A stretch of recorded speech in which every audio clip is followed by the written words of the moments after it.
Now we're going to talk about remakes. I'm kind of going to let the Facebook and Twitter conversation guide that a little bit. Gab and Dad from the Toronto-based YouTube movie review show kind of bring up the ultimate bad remake. Gus Van Sant's Psycho was unnecessary and an insult. It was. I mean, Alfred Hitchcock's Psycho is the ultimate classic thriller movie. Yeah. To even attempt to remake that is an insult to And the fact that Gus Van Sant did a shot-for-shot remake from the exact same script, it's like, why did you even bother? This is a pointless thing. Oh, when he added Norman Bates masturbating and a little bit of nudity. That's all you're going to add? You're going to have a shot-for-shot remake, and that's all you're going to add? And that's just pandering to you know, to the young people who are going to watch that movie anyway, to have the nudity in there. It's unnecessary. It's totally and completely unnecessary. And I almost think he did it like as a directing exercise. Like, can I do this? Can I do a shot-for-shot remake? But it seems like it's something that he should just make and show to his friends and not Faust on. Don't force people to pay to see it. and it was, you know, and Vince Vaughn actually wasn't a bad Norman Bates, but you know, when you watch it, you're like, well, maybe if they did something different with this, this might be worthy. But and I was just thinking as I was you know, putting this episode together in my head. As somebody working in theater, I know a lot of times you take on shows that are well known. Right. You know, Diary of Anne Frank, Cat on a Hot Tin Roof, The Streetcar Named Desire, One Flew Over the Cuckoo's Nest, Glengarrick and Ross, and these are there are film versions of these that are very iconic and very well known. A lot of people have seen them, right? So how do you go about, you know, honoring that source material but not doing a carbon copy like that Psycho remake? Well, you definitely have to put your own spin on it, and you have to make it relevant to the actors that you're working with. If you go and try to copy Jack Nicholson's performance in Cuckoo's Nest, just as an example, there is no one that's going to be able to portray Jack Nicholson in a manner that's going to be anyway believable. Right. So you have to create your own character, which means you create an entirely different story. Right. So that's the way we approach those kind of things. Now, I actually got to see Christian Slater do One Flew Over the Cuckoo's Nest, and he's probably the only person who could do Jack Nicholson. He looks like Jack Nicholson. He sounds like him, so he's probably the only person. That's probably the one exception where you're like, okay, just do Jack, because that's all you've done your whole career. It is. He is. He's done every movie he's been in. I've said he looks like and sounds like Jack Nicholson. Let's get some more here. Megan from Bartlett says probably the release of the remake of Wizard of Oz. That will probably be the worst remake ever. Oh. And yes, there is discussion that there's going to be a remake of the Wizard of Oz. Yeah. No, they should leave that alone. And there's also supposed to be a prequel. Because they didn't learn their lesson when they did the sequel, you know, Return to Oz. It was like when they did their release of Scarlet, the sequel to Gone with the Wind. Right. By a different author. It was just like, why are you doing this? Totally flat.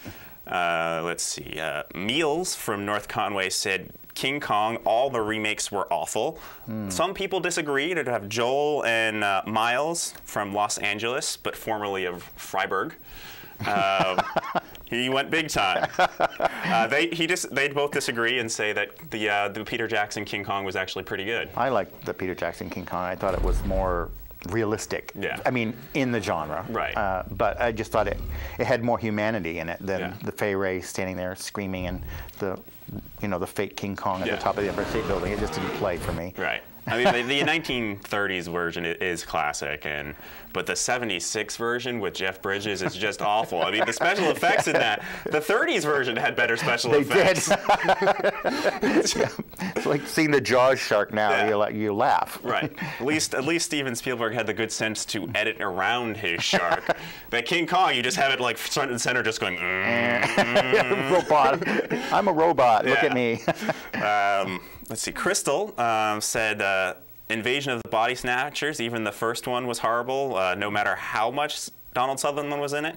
Now, actually, that was a remake in itself, the Donald Sutherland version. Was it? Yeah, because there was originally a 1950s version that was very much about the paranoia of the 50s with the idea of body snatchers and pod people as kind of like the allegory for communism. And in the 70s, it kind of just became paranoia about, well, kind of the post-Reagan, or not post-Reagan, pre-Reagan, post-Nixon thing of just that whole uncertainty and so paranoia about that. Okay. So it's kind of interesting that Invasion of the Body Snatchers is kind of used to reflect social conflict. There's been another remake of that? There's been 2 remakes since then. I haven't seen either of them. I don't want to. The first one was 1993, and then there was one a couple of years ago simply called Invasion with Nicole Kidman and Daniel Craig. And that was and that I actually was kind of curious to see it, and then I just heard there was all this production problem. It was directed by this German director, I forget his name, who did a movie called Das Experiment. That was actually really good. But his film was made too cerebral, so the studio said, we need more action. And they brought in the Wachowski brothers, who did the Matrix, and actioned up the movie. And I was like, oh, I'm not going to see that. Oh, then it's gone, yeah. I'm not going to see that. Let's add some more action sequence to make it interesting. Yeah. Yeah. Let's see, Crystal, for good remakes, she said The Mechanic, The Italian Job, and The Amityville Horror were all good remakes. Why? Because of good actors. I saw the remake of the Amityville Horror. I thought the original was more psychologically frightening, whereas the remake was just gory. Yeah. So. I didn't see either version. I do agree about The Italian Job, because I don't think well, Siskel and Ebert used to say, you know, if you're going to remake a movie, remake a bad one. And I don't think the original Italian Job is a very good film. No? Despite having Michael Caine in it. I mean, it has some good car chases, but I think in that case, the remake was an improvement on the original. I didn't see the remake, so I can't. I think Ocean's 11 is another example of that. I don't think the original Ocean's 11 was very good. I didn't like it either, despite the cast of thousands of stars. Yeah, but I think the remake is better than the original in that case as well. Yeah, I would agree with you on that. So I think that's a good. Unfortunately, that doesn't happen enough where you take a bad movie and make it better. It's more like, oh look, here's a movie that was popular. Let's do it again, which is what happened with Arthur. And you can debate whether or not it was justified or not. Well, if you want to talk about good remakes, The Dark Knight. Yeah. The retelling of the Batman story. I mean, when I first saw that they were going to redo that movie, I was like, why? We just had Jack Nicholson do the Joker. He was fabulous. He was incredible. And then Keith Ledger comes out and does it and blows Jack Nicholson out of the water. So I mean, yeah, but and they're already saying, because there's going to be a third Batman movie in that series, but they're already saying, oh, when that one's done, we're going to reboot it again. It's like, wait, just leave it be for a while. Yeah. Let it be like 20 years. At least a little while, yeah. You know, they're going to reboot it after 5 years. Let's see, Miles said, in general, I really don't like remakes because by definition, they've already been done. Even worse, they were typically done originally by people with more vision and creativity than the people who follow them.